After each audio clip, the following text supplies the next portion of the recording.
Oh boy, a stupid episode. We begin with Tiff cheerfully writing about how great the sheltered, technologically inept town of Cappies is. But then trouble comes over the horizon. King Dedede is about to introduce them to the horrors of public television. Tiff's too good for what these normie sheeple Cappies are excited for, though. Okay, so there's these Waddle-Dees and the singular Waddle-Doo, who sounds like Lieutenant Surge for some reason. Let's go, guys. Speed it up. We gotta get a TV set to every house in town. Hey, look at this. Baby brought along a baby Pokemon. Which is strange, because the original Waddle-Doo was squeaky and cute. But, I am physically unable to dislike any voice Maddie Blaustein did. Anyway, they give out the TVs to the sheeple Cappies. Tiff geniusly comes to the conclusion that Dedede is up to something. Tuff wonders if their family will get a free TV too. Tiff's all, who cares? I stopped watching TV. I don't even own a TV anymore. I just spend 16 hours a day on the internet where the real intellectuals are. So TV starts and Dedede uses his platform mostly to slander, like all good leaders of countries. But also pumped out a lot of parodies of popular TV shows with varying levels of quality in their pun titles. At 10, the crew of the SS Enterprise deals with some very intense motion sickness on D to Deep Space Nine. I would totally watch that. Oh my god, please tell me Marx is Q. But no, we don't get to watch a Kirby-based parody of Star Trek. We get more of Tiff's self-righteous rage at new tech. Kirby knows what's up, though. He knows he does nothing most of the day, and TV is a great way to keep your brain somewhat stimulated so you don't fully slip into a disassociative, depressive episode that you stay in for days at a time, causing you to forget most of what happened to you in the month of December and about half of January. To be fair, Tiff does have a bit of a point that TV shows created by the show's villain is probably a bad idea. He is kind of spying on people, but she doesn't really put it that way. She just shouts about how TV in general is bad. Maybe some people want to waste their lives watching this TV junk, but we have better things to do. This could have been a good message about being careful of what kind of media you consume and being conscious of who exactly is making the thing that you like and what they're trying to communicate to you with their thing. Like, maybe this could have been improved with Tiff hearing that the village is getting TV and she's like, yay, I get to watch the Discovery Channel or something. But then it's the DD Discovery Channel, and Tiff's just against DDD-run TV shows. But no, it's just kind of a generic TV bad argument, which is weird for a TV show to preach, but alright. So Tiff wanders around town judging and yelling at the adults who can make their own choices about the media they consume. We used to have lives before television! First of all, Tiff, it has been an entire 20 minutes since they went on air. Second, what lives? The activities you described earlier were fishing for nothing and getting water while gossiping. It's not like they were learning anything important or putting their time to good use. They're kind of a backwater town with nothing to do, maybe a form of entertainment that requires you to do nothing but look at it as a welcome addition. So Tiff then goes to judge and yell at her brother and parents and whatever Lolo and Lala count as about them enjoying something that seems to just be mindless entertainment and hasn't really started in with the obvious anti-Kirby propaganda that is absolutely coming. How dare a family be brought together by entertainment? She tells her dad that this is his job to look into this, even though this appears to be an absolute monarchy and Dedede is a tyrant who would just shut down the investigation before it even started. And then she goes and yells at Meta Knight of all people.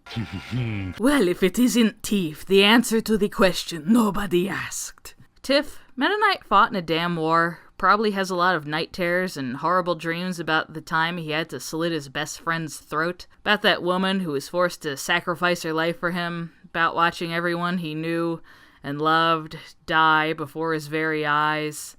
Meta Knight is a good blueberry man. He helps you out constantly, tells you about Kirby. He has made sure you didn't die on a number of occasions. You do not get to tell Meta Knight how to live his life if it isn't hurting anyone. He just wants to watch his boss make a jackass of himself on live TV. Just let him live, Tiff, and eat his inordinately large jar of candy. And I looked into the original to see if it still had this angle, and there, Fumu, the name of Tiff in the original, kind of only develops the TV bad attitude because all the programming is DDD related, but she does think it's a passing fad and does still yell at people for liking it, so it is still there. Oh, and then, shock of all shocks, DDD is using his platform for bad things, claiming a monster is coming towards Cappy Town because it's looking for Kirby, a thing Meta Knight, Sword Knight, and I guess Blade Knight are able to realize is weird within seconds, because they all actually have 2 brain cells to rub together and realize when they're obviously being lied to. So, just let them watch their damn show, Tiff. Of course, Tiff goes outside and there's no monster to be seen. DDD says Kirby's to blame for the monster being here, so obviously that makes Kirby bad, because that's a sense-making reaction. Be mad at Kirby because a giant monster wants him dead. This is like a new level of victim blaming I can't say I've ever seen. But DDD hypnotizes them, see, because that works on people that have less than 2 brain cells. So, break out the torches and pitchforks, because here comes the angry mob. Tiff here hides Kirby and prides herself on being uninformed since she does not watch the public television. I haven't been watching because I think TV's stupid. They go back to Kirby's house because hiding at your house is a great idea if you're being hunted and everyone knows where you live. Takori is cheering on DDD despite not being hypnotized because he is a disgusting DDD supporter that probably yells at people on Twitter that he doesn't even follow in the first place. Tiff does punch him, but considering how much I hate her in this episode, it's a hollow victory at best. So they all learn the valuable lesson of not believing everything you see on the TV. Meta Knight just materializes to help the children at home learn and confirm that there is in fact no monster, and tells them to come with him back to the castle. I guess they get separated or something, or he dematerialized, because there's this scene where Tiff and Kirby go back up to where her family lives, and then Meta Knight shows back up, and Tiff is shocked, like they didn't just see each other 10 minutes ago. Then he tells them something is up in the dungeon where the king's studio is, because if his studio is there and this is all fake, then yeah, that sure is where something would be up, huh? The plan is Tiff, Tuff, and Kirby will go down to the dungeon while Meta Knight says he'll create a diversion so they can get past the guards. I will create a diversion to distract the guards. You 3 go investigate. We do not see what this diversion is, because this line wasn't in the original. Instead, he had relieved the guards of their duties since he is a high-ranking knight and can do that. I assume the diversion line was added to make an attempt to justify why the adult in the room wasn't going with them and just disappears from the plot, but if you're going to add that line, I need to know what the diversion is. Was it something basic, like throwing something and making a lot of noise, forcing them to investigate, or was it like a stupid diversion, like a magic trick, and the Waddle Dees are just like amazed by those?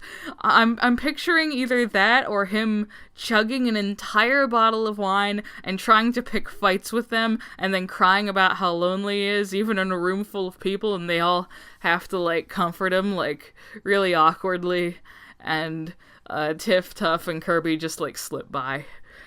So Tiff and the gang go downstairs to the studio and are shocked to see exactly what they expected. It's all just a set. The monster's escargoon in a costume smashing a miniature model of Cappy Town, as well as other elaborate deceptions. They want to go about stopping this carefully, but Kirby's just like, nope, and jumps onto the miniature set while they're filming, prompting a very odd line for 4 kids to write. Looks like somebody's been feeding Kirby steroids. And it was delivered in such a blasé way, too. DD cages them despite their whole little operation just being completely exposed. But again, Cappy Town is a backwater hellhole highly susceptible to suggestion. Tiff, being so royally pissed by this point, tells Kirby to just eat it, eat the set.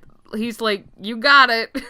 After everything is destroyed, Tiff does her own little news report, further proving that DDD is truly the known dick they all thought he was, and Kirby is a good boy. Then they cut off the feed. So the next morning, all the Cappies appear to still be crammed in Chief Bookham's station like they were last night. Like, I think the implication is that they've just been standing there for 10 hours. Tiff has hopes that DDD will provide quality entertainment in the future, despite the fact that she knows better, and Kirby and Takori have learned basically nothing. The end. While I usually enjoy the silliness of these episodes and can tolerate their admittedly poorly handled morals sometimes, this episode is just exceedingly unlikable. Tiff is the worst offender here, and her holier-than-thou attitude is grating and condescending, which wouldn't be so bad if she wasn't kind of proven right. Well, the issue just could have easily been the fear of what DDD would do with his publicly broadcasted platform, with very little change to the content or plot. It's just TV bad, which since this is a TV show, kind of a weird message, but they all still have TVs in future episodes and seem to enjoy DDD's shtick just fine, while also still acknowledging that he is a bad king, so that's a thing, I guess. Next time on Kirby, a deeply unpleasant episode where less than impressive early 2000s CGI Dynablade with a head that is much, much too small thinks that a toddler ate her unborn baby. He doesn't, but, like, it's frustrating and about as unlikable as this one, and, like, I actually enjoy watching it less. And I don't feel like trudging through 2 unpleasant episodes in a row, so we're skipping it! Next time on Kirby, DDD goes to great lengths for validation. You're gonna lose your mind watching TV. They told me, they told me, but I'm still tuning every show.